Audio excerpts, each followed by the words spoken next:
Check. Keep it alive through these lines I write. I keep it live cause I thrive. I might just blow your mind tonight. I'm so hyped, but it's no hype. From this height, it's direct hits on sight.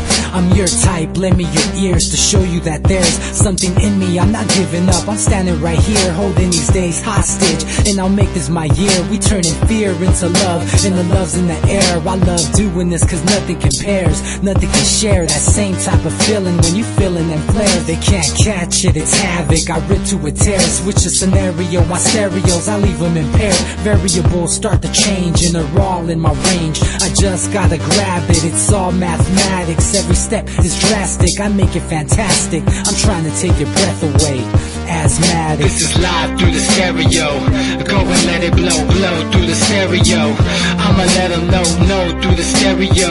Yo, here we go through the stereo, stereo.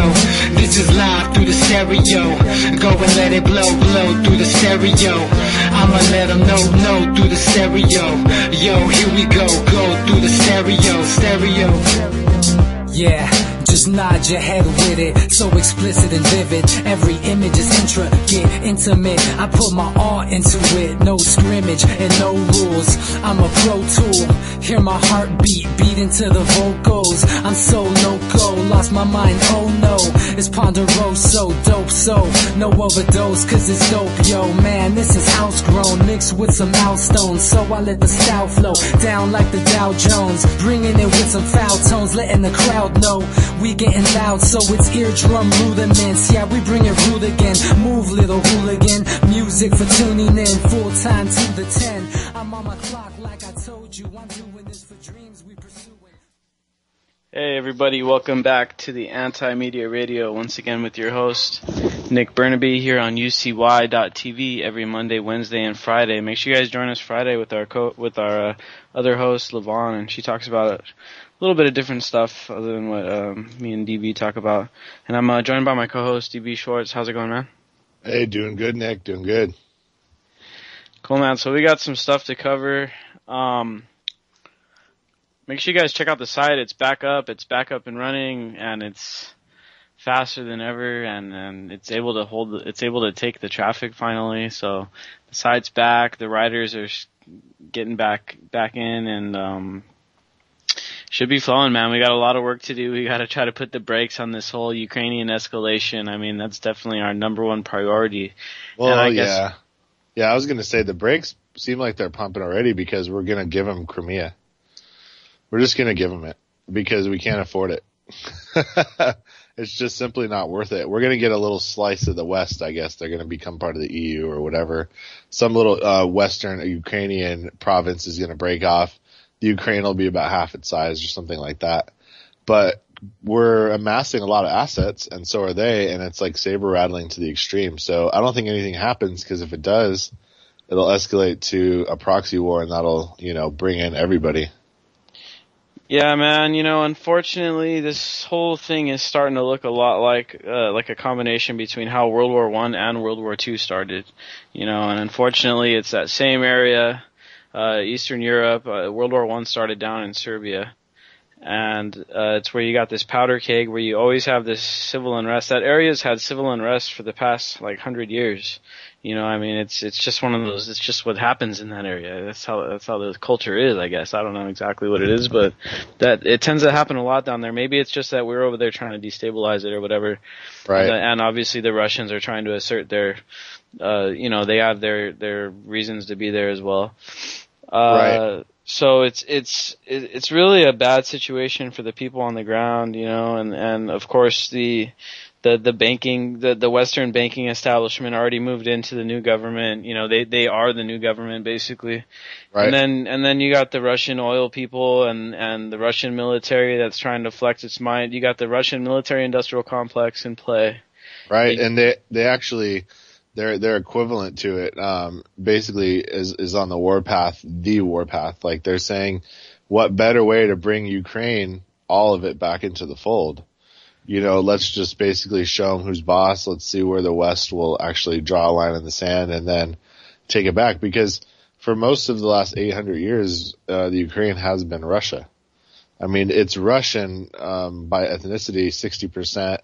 And for the most part, you know, except for the extreme West, they're more or less pro-Russian.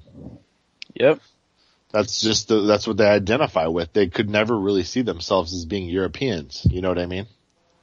Yeah, man. But you know, unfortunately, if the Russians are able to just take Crimea with no repercussions, well, there'll be repercussions. They'll probably get kicked out of the G8.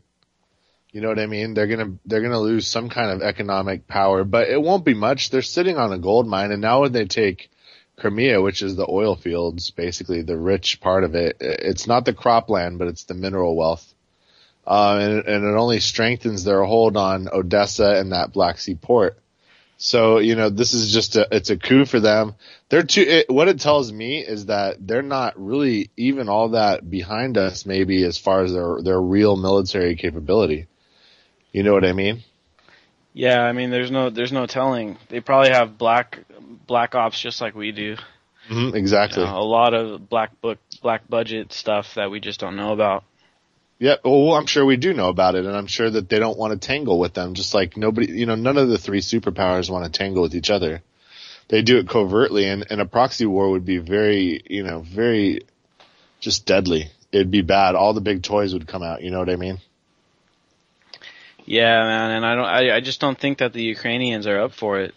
No, I mean, they're 50 million people. They're a huge country. I mean, this could begin a literal civil war for them where they start fighting each other because, you know, they're going to be basically pushed from either side. These fronts will be advancing, so. Yeah, exactly, man, which is exactly why we have to oppose this thing from the U.S. standpoint. We can't turn this into another Syria, you know, right. And unfortunately, I mean, hopefully Russia has more sense than to not provoke this thing anymore, but, I mean, there's not much we can do. I mean, the fact is that that's not our country. Right. There's there's very few Americans that live there. Yeah, there may be some corporate interests, but that's corporate interests. It's not worth starting up a new war over. No, not at all. I mean, you have to think about it. Imagine if Russia dropped some troops in Alaska and was like, hey, when you sold it to us, that was illegitimate and we want it back.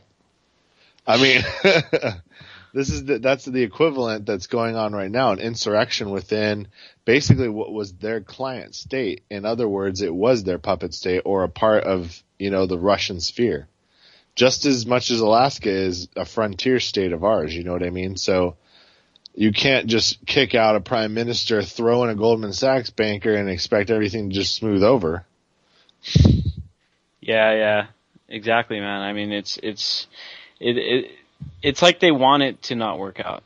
Yeah, they do. They want a proxy war. And yeah, exactly. If they can keep the proxy war going, you can keep the country destabilized, you can keep pumping your military-industrial complex money right into the What else does it do? It saves the dollar. And John Kerry's going over there offering these guys $1 billion. I mean, what do you think they're going to be buying with that? Food for the fucking poor? No, they're going to be most likely buying defense. Buying jets and stuff like that. That $1 billion is just basically like, hey, here's like something to smooth over this $50 billion the IMF has waiting for you in guaranteed loans, which is, you know, nearly 3 times as much as Putin offered the now kicked out former prime minister for his continued allegiance to Putin. So we're basically going to buy the country essentially. Yeah, man. Now check this out. I'm reading this biography on John Adams, right, which was the second U.S. president. Not that many people talk about him, but that's because he didn't do anything stupid, you know. And he was actually a pretty good president. He actually was the one that after they arrested the people from the Whiskey Rebellion, John Adams is the one that once he got into office, he like dropped all the charges and released him out of jail, and then the first tax that was ever put on Americans, which was the whiskey tax, as soon as he got elected, he repealed it. You know, I mean, he was actually a pretty legit. And that's John Adams? Yeah, John Adams. But anyway, he was also an ambassador before he became president, and so I reading this book, I was able to get some insight as far as, you know, what happens like right after a revolution. How do these ambassadors, what they're doing, and they're over there trying to make sure all the trade's working fine, and they're trying to secure loans. But see, the thing is, the reason why the U.S. had a fairly successful revolution. Now, what we're seeing in Ukraine is a revolution, and then automatically the banksters get into power. See, in the U.S., it took a little while. You know, Right. it wasn't until a few years down the line that the bankers actually took power. Yeah. So when John Adams was an ambassador, you know, just right in the fresh off the revolution days, you know, they had to go into these countries and beg them to give them loans. I mean, it wasn't like some country was coming in and just saying, "Oh, hey, here's a ton of money, you know, sign us up for your assets," basically. You know, that's something new. That's what we're doing now. We don't wait for these countries to come to us and say, "Hey, you know, can we work out a deal with you guys? Can we borrow some money?" We're like going in there and saying, "Hey, here's the money, do this." You Right. know, and that's wrong. You know, that's us controlling the inner workings of a society that's on the other side of the world. And frankly, none of us know enough about those countries to say what politicians should be in power. Just like Victoria Nuland was saying, they had picked this yachts guy beforehand. You know, so I mean, it's not right for our government to be doing this kind of stuff, and it's up to us to put a stop to it. And you know, the problem is that, yeah, we have an anti-war movement that flares up whenever there's a big issue like what's going on now or what happened with Syria. But what we got to understand is that we got 150 bases in we have like 150 countries that we're in with like 900 bases. So. Yeah. It's like the anti-war movement doesn't just stop whenever let's say this Ukrainian thing blows over and we all go back to our normal lives. We can't really do that anymore because it's life or death now. It's coming to the point now where if we don't actually reel in this foreign policy and this police state, this empire, then we're not going to be able to give our seniors Social Security. We're not going to be able to give our poor people food stamps and Medicare. I mean, we're at the point where we barely can as it is. You know, and if we don't get a grip on this thing, the economy is like going nowhere. There's no hope in increasing tax revenues unless you want to raise taxes, which will just kill the economy even worse. So I mean, there's really, you know, it's either we reel in this empire really quickly, or the empire is going to reel in us and they're going to start up a huge war to try to fix this economy, or at least keep themselves in power for longer. You know. Right. Well, we're seeing that's what's going on. It's very, very obvious that's the strategy being used. You know, the entertainment division can only focus people's attention so long. We're seeing, like, with the last Oscars, the desperation going on with all this cross marketing and just blatant corporatism.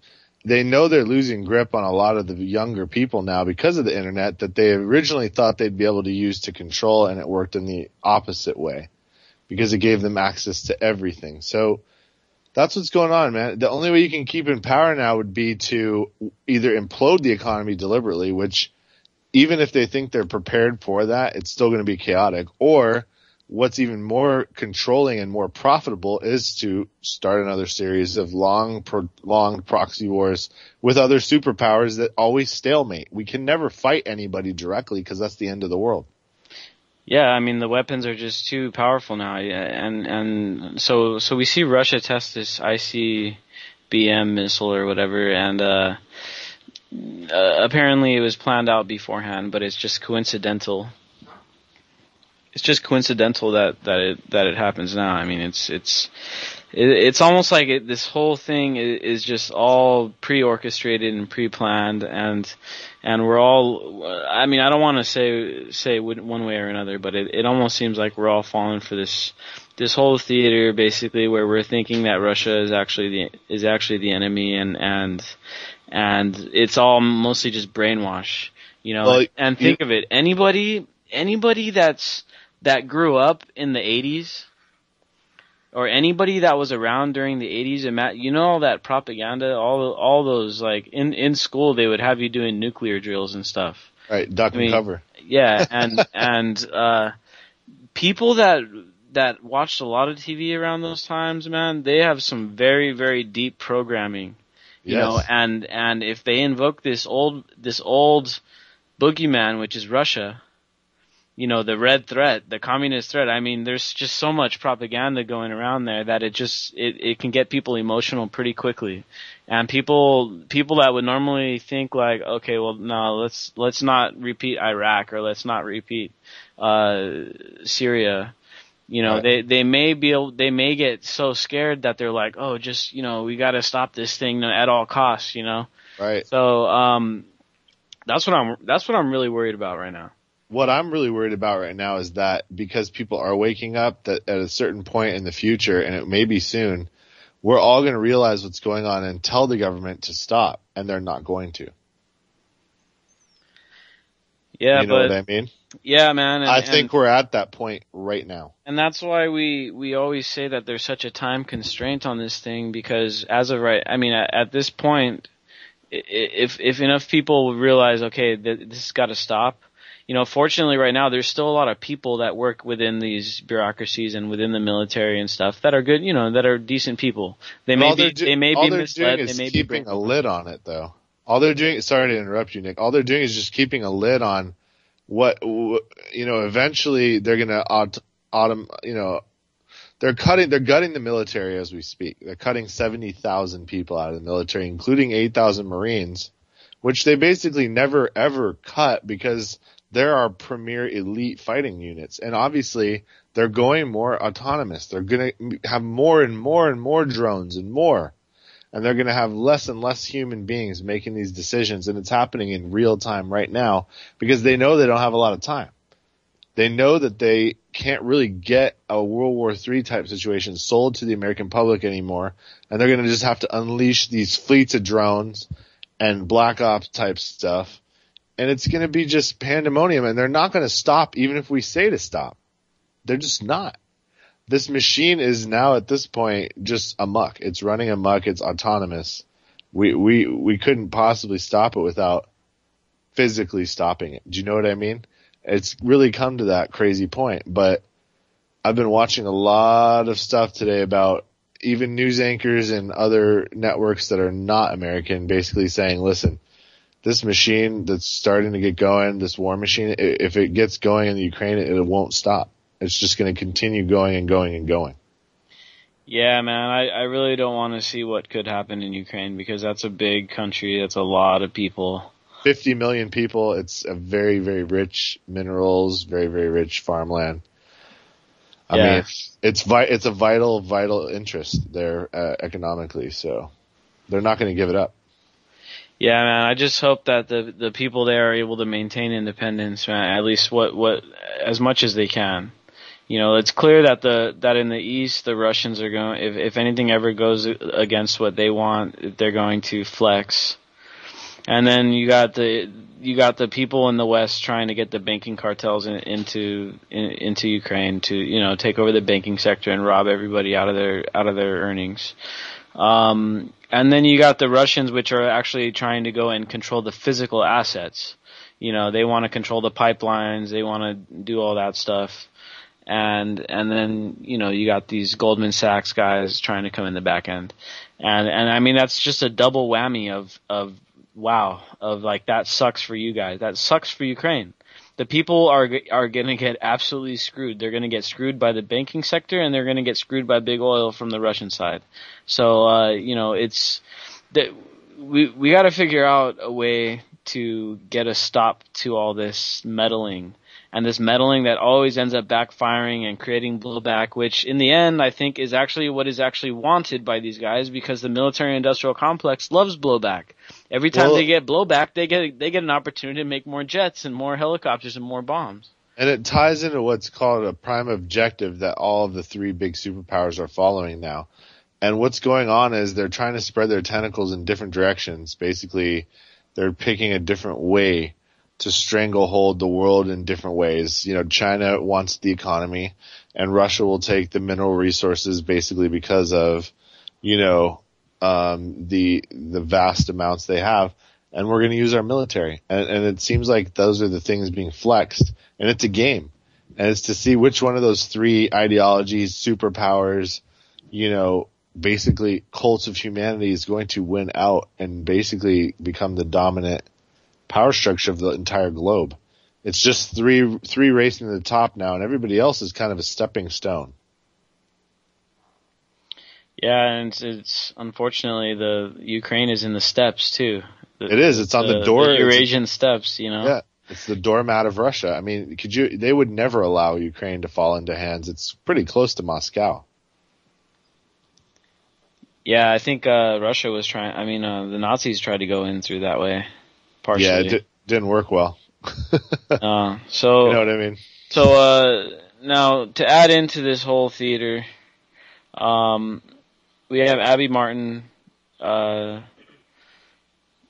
She came out on her show and she was basically saying I'm against this Russian invasion, this that. Right. And this kind of made front page news and stuff, which sucks because she's put out such great content before that really should be considered mainstream stuff. And then they run with this thing. But it's good. I like it because it's you know, she maintains her cred, her street cred a bit.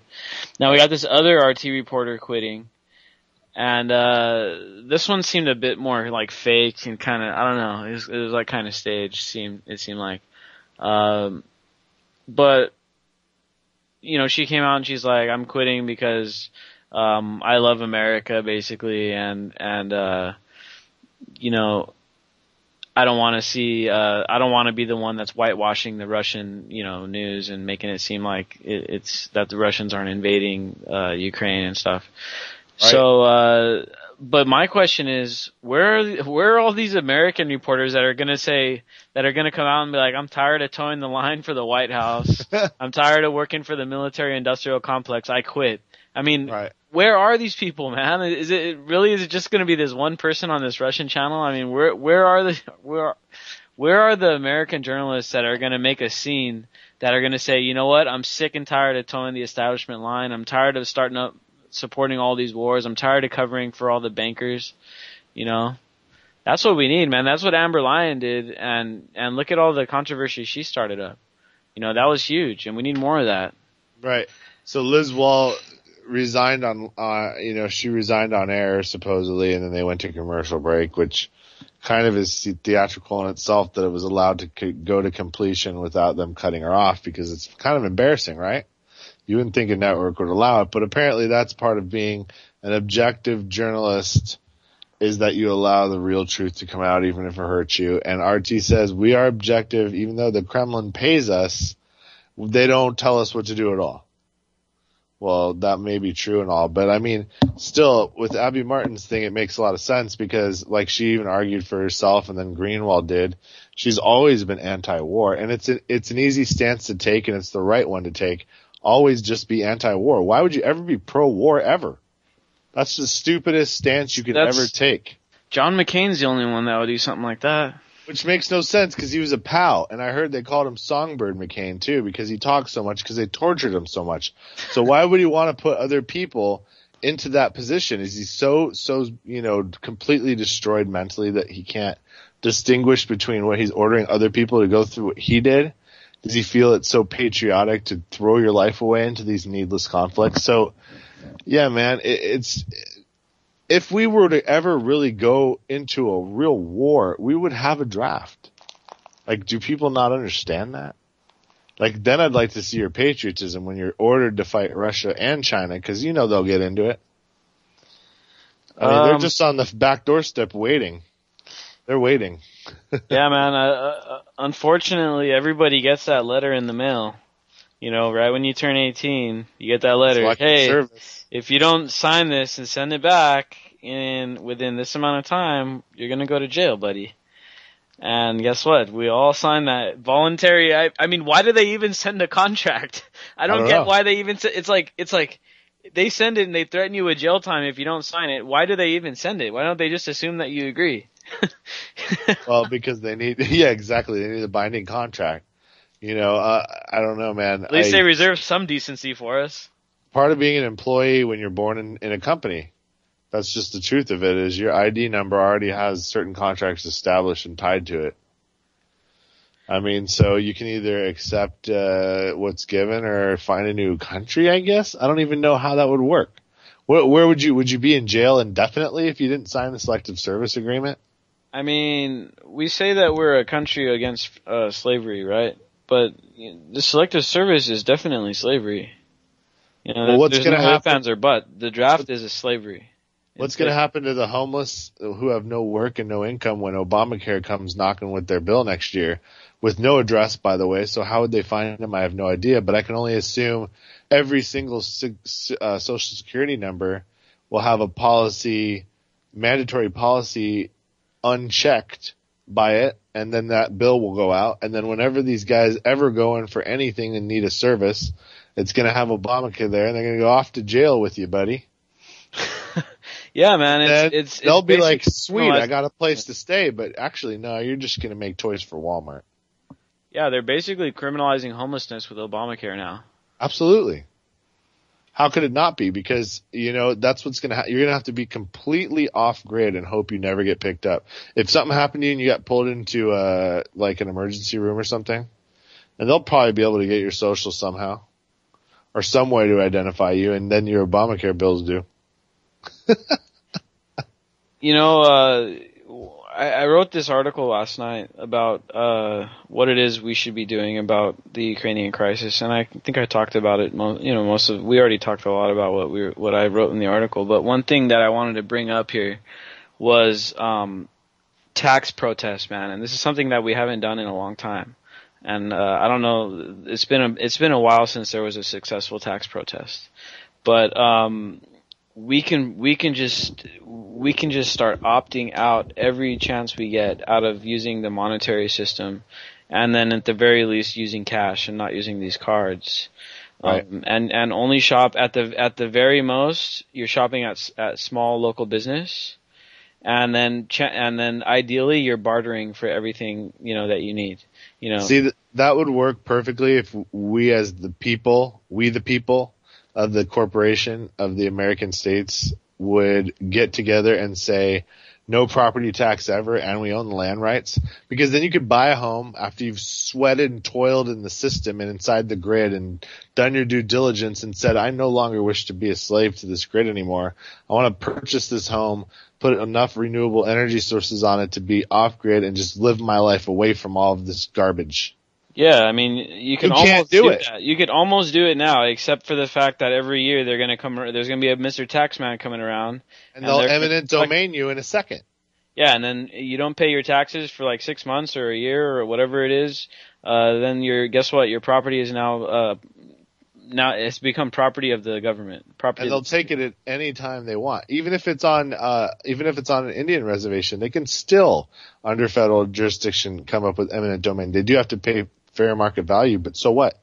I mean, that's the thing, dude. It's just unabashed power is going to make everybody a literal slave, because how do you grow food?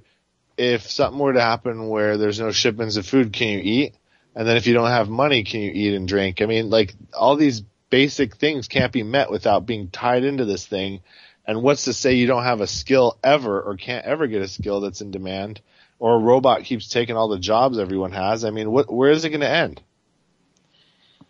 Oh man, yeah, it's such a big issue, But one point that I made in the article, and it's that Howard Zinn quote, where one small action multiplied by millions creates a big wave, basically.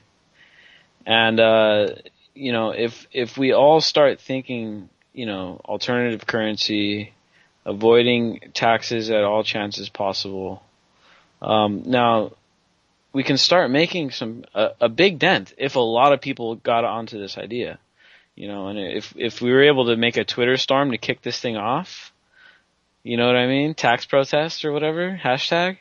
That would be cool, and boot this thing off and get a lot of people thinking about it. But you got to understand, when the taxes dry up, they're not going to just go and say, okay, we're going to cut the military. No, they're going to cut the unemployment. They're going to stop paying Social Security. You know what I mean? They're going to stop taking care of the people that need food stamps. Well, Nick, guess what? They're already cutting the military drastically. Already $4 billion they're cutting right off the top. And it's all personnel, because they're all going to be drones. So you see what's going to happen? No benefits and a drone army. Does that sound like a good mix to anybody? No. Not very good considering that these drones are autonomous now. Yeah, but how for the many most people part. and how many people depend on assistance? Have to have it. Can't survive without it. And if it gets cut dry completely, even for a few days, what'll happen? And then they'll go out, and the drone army will be out there waiting for them. Yeah, man, I've read some You know? dystopian books that sounded pretty similar to what we're talking about right now. I mean, it's getting ramped up, rolled in like with a quickness, just in case they can't get this war going. Yeah, because unfortunately, the banking system is unsustainable. The economy has become unsustainable. There's more people in poverty now than there's basically ever been. There's less people in the workforce. I mean, it's time to face the facts that the economy has been mismanaged, and that the resources have been squandered by these dudes that have managed to game the business and the government sector both at the same time. And these are the guys that are the ones pulling the strings in Ukraine. These are the guys placing central bankers in power as prime minister. And then these are also the guys controlling the resources coming out of Russia into Europe. I mean, it's probably all the same people all making the money on this thing. And let's face it, the Rothschilds have been known for hundreds of years to play both sides of every war. So Yep. chances are the Rothschilds are behind Russia and they're behind the U.S. and the Western. Well, all bankers and all markets and all places of trade are hedging on all sides in different ways and different derivatives, and they're betting on all kinds of different things you couldn't even imagine. They're probably even betting on lives being taken. I mean, that's the gross sickness it's gotten to now. So, yeah, you can imagine that everybody everywhere is making money, and they want it to continue because it's just good fun and games for them. Yeah. Yeah, but it's unfortunately it's not fun and games for the rest of us because we're not only the ones that pay for it with our taxes, but we're the ones that pay for it with our lives as well. It's just a weird, sick cycle. I don't understand how it continues to perpetuate, except that people can get very easily panicked, scared, start doing things irrationally, and then fall into the cult of personality where there's a strong leader with a bunch of thugs that enforce his will. And it just kind of goes out from there. Yeah, and it keeps repeating over and over and over again. I mean, we've seen it. Machiavelli's working forever, right? Since the Renaissance. Yeah, I mean he keeps on calling it. They keep on doing the same thing. You know, and it's just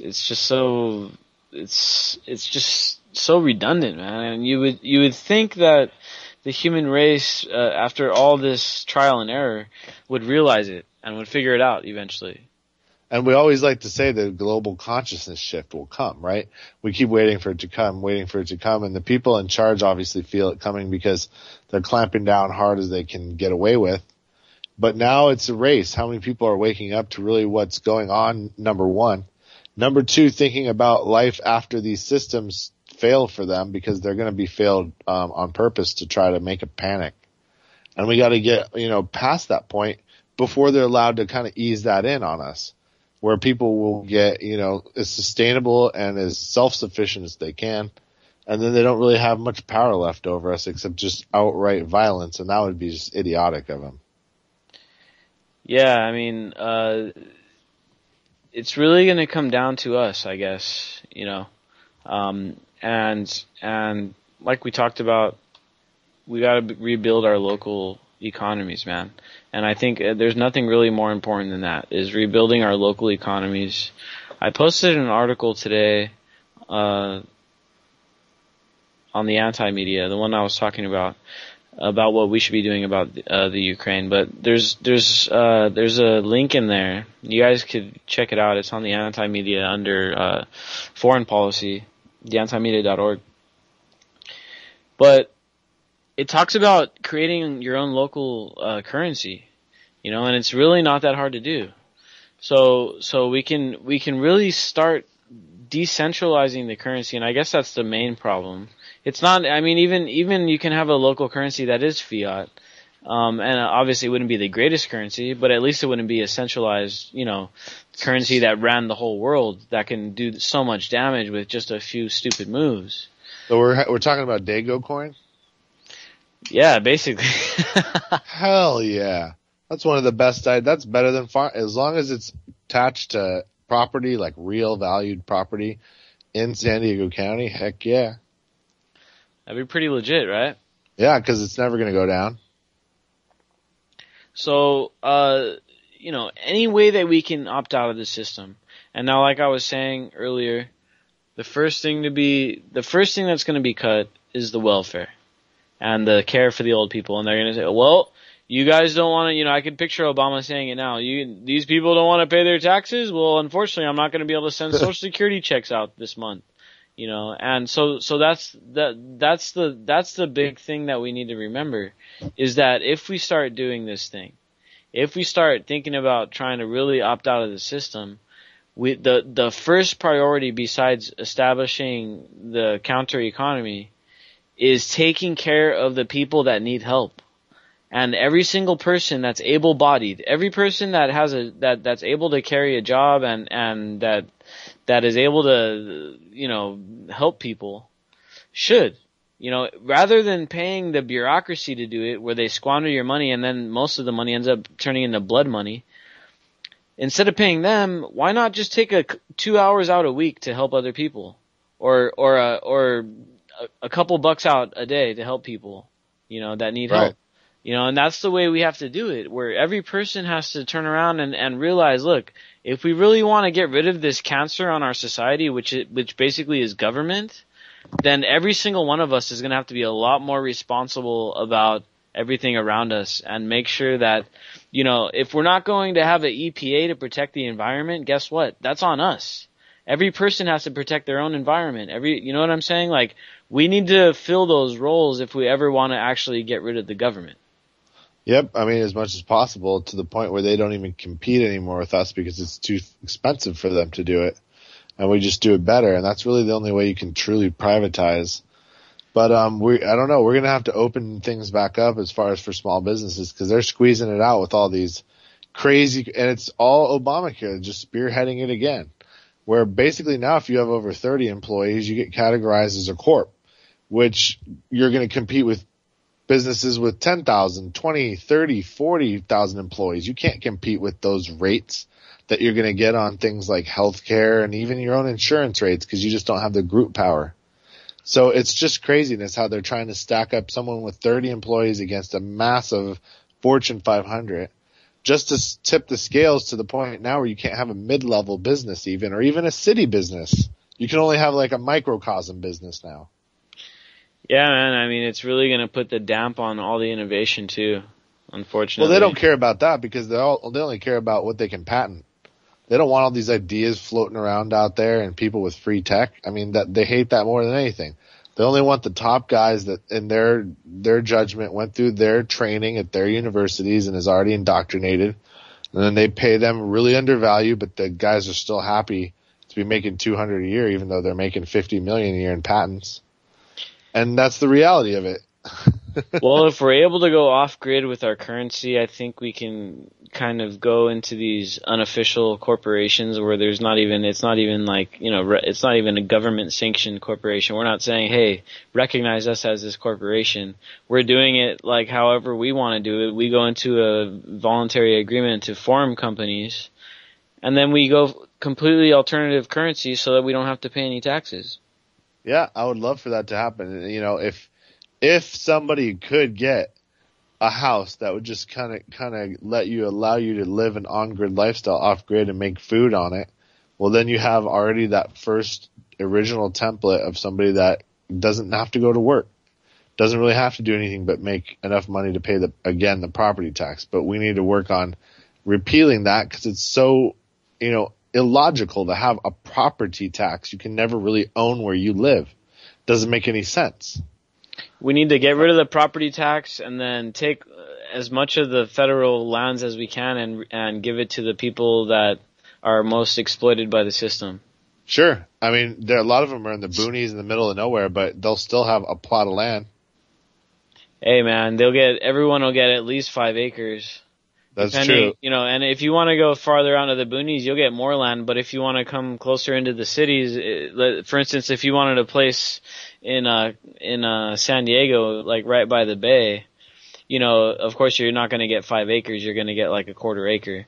Right. But I mean, there could be people that get 50, 100 acres. I mean, if all the federal lands were split up, and believe me, it's 650 million acres that the federal government owns, which means even if it were split between just every single American, there'd be more than 2 acres, for each person. So if we just split it between the people that really needed it, I mean, there would be a lot of land for these people to have, a lot of property, and I mean, it would totally decentralize the resources and the wealth and stuff. I mean, it's a way of redistributing wealth without stealing it from anybody, and all you're doing is getting rid of the bureaucracy and giving it back to the people. You'd have to do like a 1 or 2 year cap on sales though. So people wouldn't initially get it and then just sell it right away. Oh yeah, you'd have to put more than that. Yeah, I don't know, maybe 5 years, something like that, where they'd be inclined to work it. Yeah, or it's just like a clause where like, hey, you get this land, but if you just decide that you're just going to, I don't know. I mean, it should be incentivized to take care of it, you know. Yeah, I mean, there's all kinds of different things we could do. I don't know what we'd call that. Maybe the real estate reconstitution program that has a new good ring to it. I mean, it's basically kind of like the homesteading of what Abraham Lincoln kind of did. Right. You know, but 40 acres and a mule. So we could do, like 1.4 acres and you can't sell it. That's how it'll end up. I mean, I don't know. A lot of these extremely crazy programs are needed because the big companies running the show can only hire so many people, and they gobbled up all the market share, and they're monopolies, and they won't be broken up because they own the government, and that's what's going to continue to happen. And we'll continue to have major wars to continue to get resources for these corporations so we can keep the grind going and the profits going up. Well, I can tell you what they can grow on all this land that's really far out into the boonies and stuff. Hemp.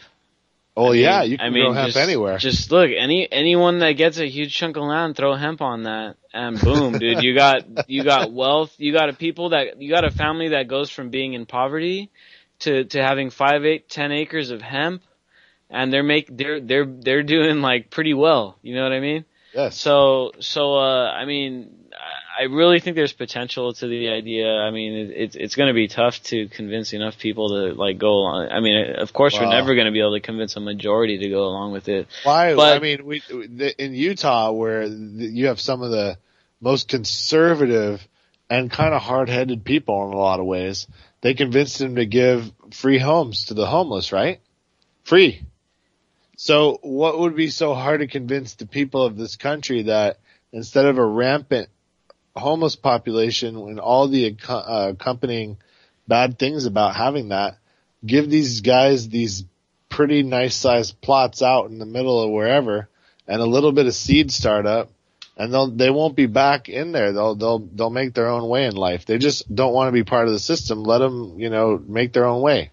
Yeah, man. And then what you can do is self-finance off of, basically Future crop. Yeah, the future equity of the property. You can self-finance it off of it at zero interest and stuff like that. And then it's basically you loan yourself money from your future expected earnings, and I mean, there's so many possibilities there. Check out anyone listening that wants to look a little further into a little bit of these ideas. Check out the writings of Louis Kelso.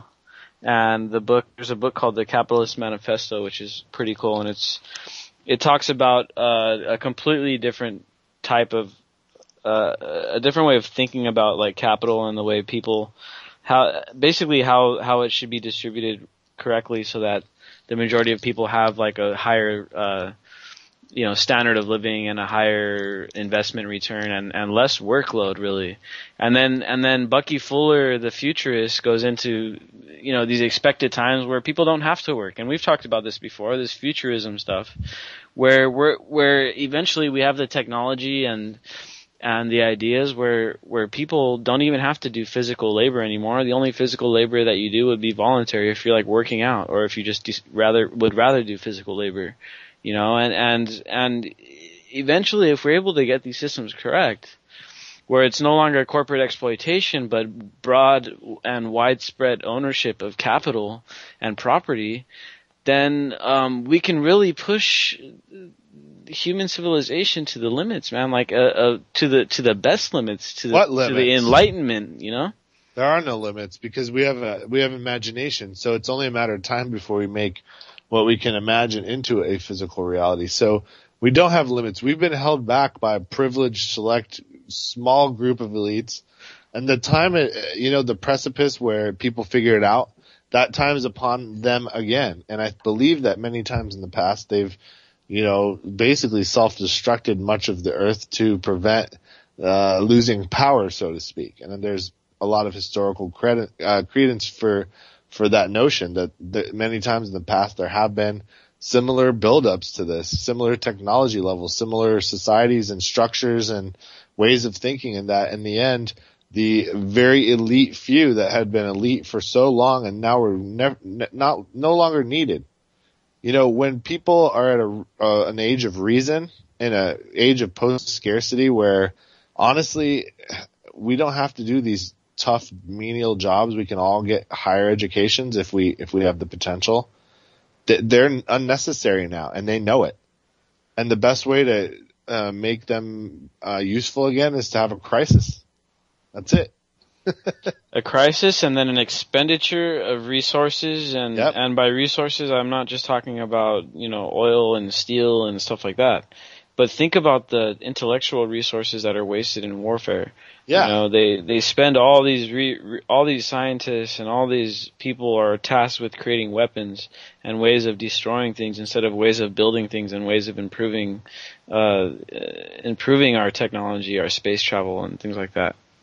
Yep. I mean, not only that, but they talk about too many people being on Earth and having problems with food production when we're spouting out these horrible GMOs, and they've been shown that organic yields bigger crops. It's only that they don't grow as much, but then they last longer. So see, it's really a game in your mind where when you get this conventionally grown crop and you think, oh, they got 6 yields out of a year. Well, guess what? All that food rots after it gets to the supermarket in like 4 days. Whereas organics, which don't have fungicides and don't have these corrosive materials on them, the cell walls in the membranes, they are plump, they last forever. So you only need 3 or 4 crops a year and you're good. I mean, it's just stupid that people think these things really improve our yields and our way of life and the amount of food we can grow. We could probably feed 15 billion people if we all really worked together. We could. I mean, how many houses? I mean, on my block alone, I'm probably the only person with a garden, man, and that's really got to change. Yeah. I mean, I live in a city. We're in San Diego County, but I live in a city just south. We're the second biggest city in San Diego County. We got 250,000 people or so, and literally nobody out here grows gardens, and every single person out here could be growing a garden because we have very, very good climate and soil, and we could literally, I mean, our lemon tree, all of our trees in our yard have 2 crops a year minimum. I mean, we're still getting guavas and oranges and lemons right now, so we can feed as many people as we want. Right. All this fake, all this fake scarcity is just to scare people and to give a reason to have all these bureaucracies and all these things that they quote unquote take care of us with. It's just an excuse to have all this stuff because they have to keep us in a constant state of hysteria, a constant state of uncertainty. Otherwise, we'd get too comfortable and we'd say, you know what? We're tired of you fools, and then we'd be so comfortable when they wanted us to do something, we wouldn't do it. Just like they're doing in Connecticut when they want them to register all those guns and no one's doing it. Right. And they're not going to. And now they're going to have to come get them. See, this is the whole thing we've been talking about, how that first person or the first family that's shot up by the cops trying to come serve a warrant to grab guns, which, by the way, is unconstitutional and no one voted for it. That was bogus. Then what will that start? A massive firestorm, or will people take it there because it's the Northeast? Because if that were to happen, say, in Arkansas or, God forbid, in Texas, I mean, it would be the start of something huge, and it would be the start of take back of the states' rights. And I want to just bring one thing up. Something came out I read today that you can plant a particular tree in your yard and have groundwater running underneath it. It's called xylem, and it removes 99.9% of bacteria from the water simply by its reaction with the water. It's just a bacteria killing root in the tree. So you can have forever water that's pure for free. You don't need bottled water ever. And you can have a well and have forever water pure for free. You know what I mean? You know, my aquaponics system, man, like I don't have a filter in that thing at all. Don't need it. The plants, the roots filter out the water. Right. So then it goes, and then it cycles back into the fish tank, and then the fish swim in it, and they crap in it, and all that stuff. And then it gets pumped back into the grow bed, and then the grow bed cleans the water out again, then it dumps back in. It's like a nice, perfect cycle. And is it not correct that just a simple windmill, not even the newfangled roto ones that are like helicopter rotors, but the old school metal ones that were on every farmhouse everywhere, those were enough to run a water pump to suck out of a well. They can easily power an aquaponic system. And if you had 4 of those on the corner of your property and a bunch of solar panels and stuff like that, you're good. Oh yeah, easily, man. And you could, I've seen some new, it's actually, I don't know if it's new technology. It's like really, it's just totally intuitive. But they're making these imagine a physical battery basically. So let's say you got a windmill hooked up, and let's say during the day it's windy, and then at night it's not so windy. Well, what it does is that the windmill, as it turns, it spins a pulley that lifts up a big weight into the air, along the pole. So then when the wind dies down, that weight's lifted up, and whenever you need power, that weight pulls down, and it creates the power that you need. You know what I mean? It's like that light that they developed for the people in Africa, that gravity light, where you just put a bag of sand on the bottom and you attach it to the hook, and then the gravity pulling down creates like a little light. Right. Kinetic power is next level. Yeah. They're having kinetic power is starting to become modernized, where they're taking it now to the shock tiles, where they'll put them in your bathroom and your kitchen. When you walk around, it feeds into your own grid, and you make kinetic power that way, or whatever. Even when you sleep, your weight is on the bed, and that bed can push down on shock tiles, and they'll feed into your grid all night while you're asleep on it. So it's like all these new innovations are coming out.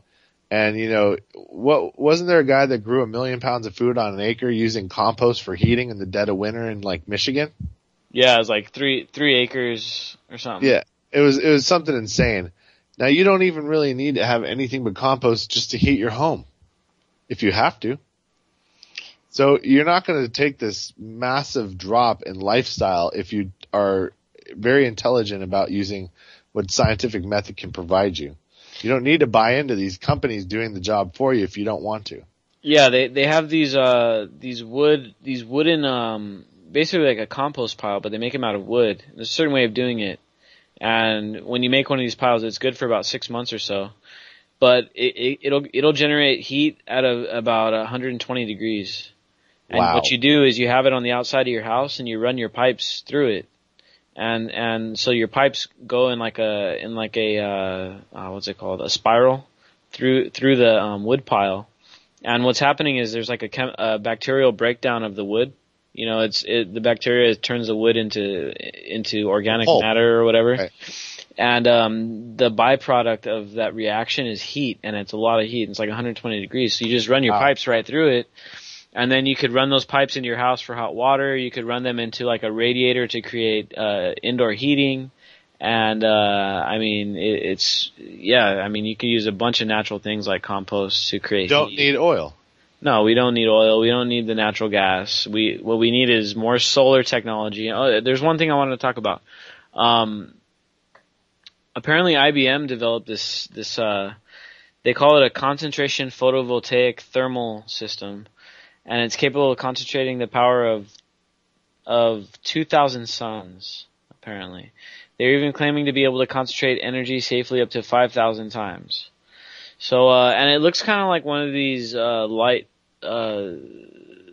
concentrating things. Is it a laser beam? It looks kind of like a satellite dish, like the Dish Network satellite dish thing. Oh, for the Death Star. Yeah, basically. No, but what it is like it's a type of solar electricity generator. And it's supposed to be highly, highly efficient. Sounds like GoldenEye. So it's like it's new technology that's coming to light that could really revolutionize the way that they collect solar energy. Which could be helpful. Unfortunately, it's owned by IBM, which is a big red flag because they were the same company that helped the Nazis out in World War II. Well, yeah, they were through Farben, but yeah, if people knew that half of the big time companies had a role in helping out on both sides, they might not want to buy the products anymore. But man, that sure would be hard to get it out there, wouldn't it? Yeah, I mean, unfortunately, we're all working on their systems. Well, we never beat them. They joined us, right? That's the whole concept. And, now we're at that impasse we'd always thought we'd be at with Russia, where we couldn't get them into the fold during World War II. And after that, the Iron Curtain went up.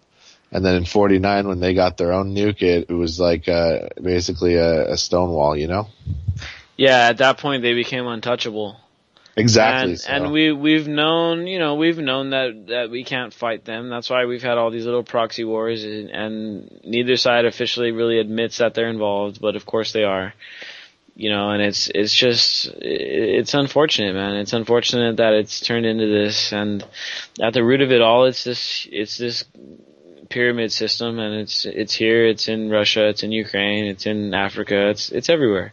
Everywhere has this pyramid system, and it's going to take a global enlightenment for people to finally snap out of this thing. And I think it has to be led by us, because we are the greatest power in the world still, and we have to lead it. And once we can get a grip on things, I think it'll just be a domino effect, and other countries will just start realizing, they're just like, oh dang, like maybe we were wrong this whole time. Maybe we don't need maybe we don't need the government like we thought we did. It's like, look, they're doing it, and everyone wants to do what's better, wants to do what's best. It's just people are scared to do it because there's so few people trying to do it right now. But once the shift comes, I mean, it's just going to be inevitable that everyone's going to switch over. And the example I look at now is like Republican style government. I mean, if you look at the world, every single country basically has a Republican style government. Every single country, almost, not all, but almost every country has a parliament, they have a Congress, or they have a House, or they have a Senate, or whatever, and they have an executive branch. I mean, it's all this Republican form of government. And back in the day, back during the Greeks, the Romans and stuff, that's when those ideas swept into power. Now it's time to sweep those old ideas out of power and bring in some new ideas. Do we know what ideas they're going to be? No. I hope some of the stuff we talked about tonight with the cooperative ownership and the distribution of resources, wide distribution, decentralized ownership of property and stuff like that. I mean, obviously that would be good, because then you wouldn't have the inherent problem with centralization. But nobody really knows what system is going to work. But what we need to do is really start experimenting with it. I think we do know it's going to work. I think me and you understand already that we're going to need to have interlaced pockets and micro communities, and people are going to need to be allowed to have their freedom from this gigantic, massive police state and surveillance state, so that they can innovate and we can have a better life with a diminished resource base. We're up for the challenge. They just need to take the kid gloves off and give everyone access to education, information, and we'll come up with the innovation. We always have in the past, and we will in the future. But in order to do that, we got to sweep out these parasites. Yeah, man, it's a cancer on society, and I think the world's waking up to it. I know we are. I know the people listening to the show are. And I mean, that's all that matters. Just keep spreading it. See you guys Friday.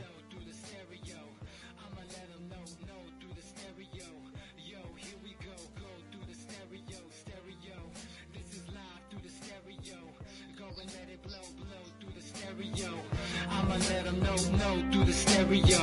Yo, here we go through the stereo.